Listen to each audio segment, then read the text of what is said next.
Scott's new SuperTrac Speed RC look like a real racing machine, especially for those days where you might just need a little bit of extra grip. So if you like trail running, fell running, mountain course running, cross-country races, obstacle courses, or maybe you just need a little bit of extra grip for your local trails, then yeah, I'd stick around and watch this review. Hi everybody, my name's Gary from the Tea and Trails podcast.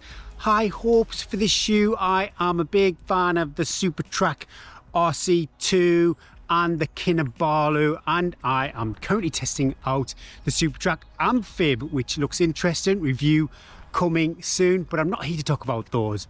Today, the review is all about the Scott SuperTrac Speed RC. Also stick around to the very end, or fast forward to the very end, because I will share an awesome precision fuel and hydration discount code with you. Now these are going to set you back 140 of your hard-earned UK pounds, but you could try your luck over at sportshoes.com, because UK patrons can save 10% over there, but they don't always carry a great range of sizes. So you might need to head back to scottsports.com if you have no luck. My UK 6.5 weighs in at 438 grams, and that is for both shoes. And so far, to the best of my knowledge, they are only available in this black, limey yellow colorway. And that is 100% fine by me, because I think they look sensational. Outsole, yeah, big, generous 7mm lugs on that outsole. So loads of grip and traction on muddy, wet surfaces, and it's done a great job too. I can really feel all of those 7mm chomp down into the ground. And my local trails, they've been battered by rain, and I completely trust that outsole to keep me upright, even on those steep descents. But yeah, we've all seen videos of fell runners doing some quite spectacular falls and tumbles. So yeah, please keep that in mind before you go launching yourself off a steep fell side. It's not all about going down, you know, sometimes we do want to start climbing too, and these are great for climbing. Again, those 7mm lugs, you know, they bite into wet mud and grass, and you don't want to be slipping and sliding and wasting loads of energy. I will rate this outsole and this grip as good as my Mudclaw, my Innovate Mudclaw, and my Saucony Peregrine STs when climbing and descending on soft ground. Awesome. The rubber does a fine job on rock too, but there isn't loads of cushioning, and we will talk about the midsole soon. But if I've got a long run planned and maybe some road sections, flagstones and rocks, then maybe I would look at something with a thicker midsole. Yeah, maybe it's too early to talk about durability, but for the miles I have put in this outsole, then it is holding up just fine. And for me, yeah, the outsole, it's not as grippy on wet rock as maybe what you would get from a VJ sole or an NV sole. The butyl rubber those brands use is absolutely ace for those surfaces, but it is good enough. Yeah, thumbs up for the outsole. And if you're on soft or wet muddy ground, then yeah, if I could, be a double thumbs up for the outsole. Moving on up to the midsole, yeah, 18mm at the back and 15mm at the front. So like I alluded to earlier, not a load of cushioning in the midsole. And if I was out for a super long run, then yeah, maybe I would leave these at home. We've got a 3mm drop too. Now I'm really lucky, I can switch between a 0 drop shoe, 3mm drop shoe, 5mm, 8mm. It really doesn't matter for me. I am super lucky. You've got the Aerofoam Plus material for the midsole. Now Scott used this for a lot of their midsoles, and it is great, but there's only so much it can do with that 15mm stack. I don't want to keep bashing the thickness of that midsole, but yeah, as good as that foam is, there is only so much you can do. Saying that, I've gone for runs of up to 90 minutes long in these without too much fatigue in my feet, and that is maybe because of Scott's ride geometry. It's supposed to promote a more efficient style of running. You know, I'm going to leave the analysis on that for the experts, but overall for me, experiment of one, it is a very comfortable transition. I think the midsole shines when moving over fast, uneven, technical terrain. It's got a very good level of flexibility, so you can feel and respond to the surface you are running on, which is exactly what you need for race day. The upper is made from this breathable mesh, and it goes right down to the midsole in places, so it drains really well.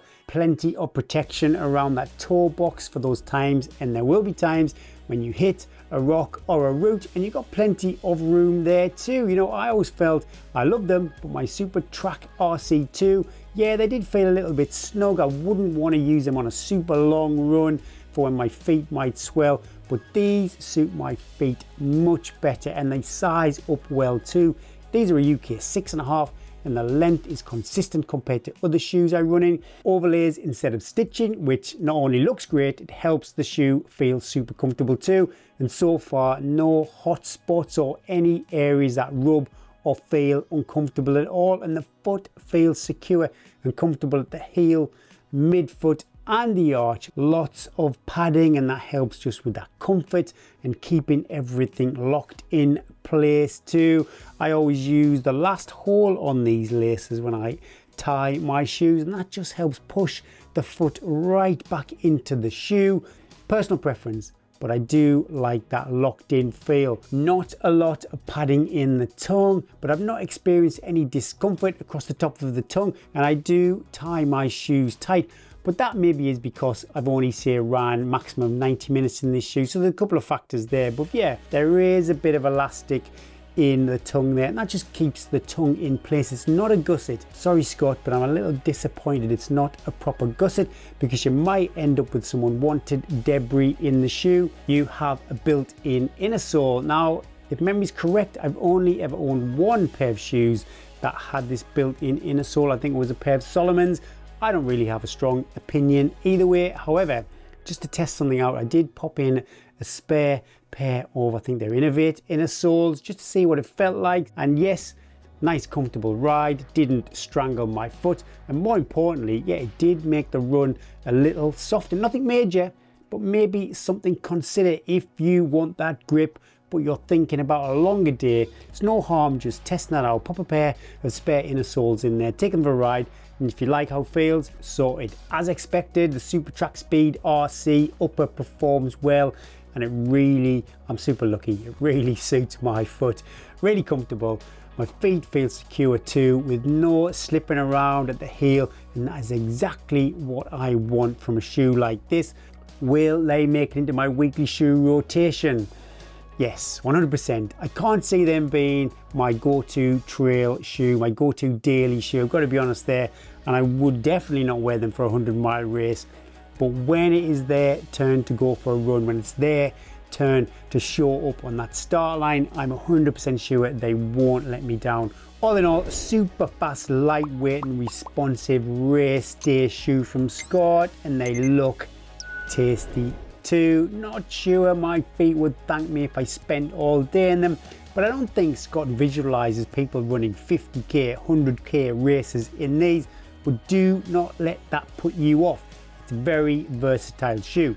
Fell races, cross-country races, obstacle course races, gnarly trails, and if the heavens open up and mess up your local trails, then these will not let you down. What are your thoughts on the Scott SuperTrac Speed RC? What's your go-to race day shoe? You know, if you're going short or you're going long, or you're looking for an aggressive outsole, yeah, I'd love to know. Please comment below. Before you go, if you would like to try Precision Fuel and Hydration, then use the code all caps T and the number 24 to receive 15% off your first order. And also Patreons, thank you for your support, but don't forget you can get 15% off all orders over at Precision Fuel and Hydration. Yeah, I wouldn't recommend it if I didn't like the product, and I think it has been a real game changer for me. Finally, Scott did send me these shoes to test. Thanks a lot, Scott. Yeah, I really appreciate your support, but they're not paying me. They've not asked me to do this review, and more importantly, they've not checked the review before I uploaded it to YouTube. Thanks for watching. If you like this video, if you found it useful, then please give us a like, give it a share, and yeah, why not subscribe to the channel? It really helps the channel, and it's 100% free to subscribe. And why don't you check out the UK's #1 trail running podcast, Tea and Trails. Each week, Eddie Sutton and I upload trail running content. So yeah, if you like trail running, there's a very good chance you're going to enjoy the podcast too. That is it for me. Yeah, thanks again for watching. You take care. See you next time.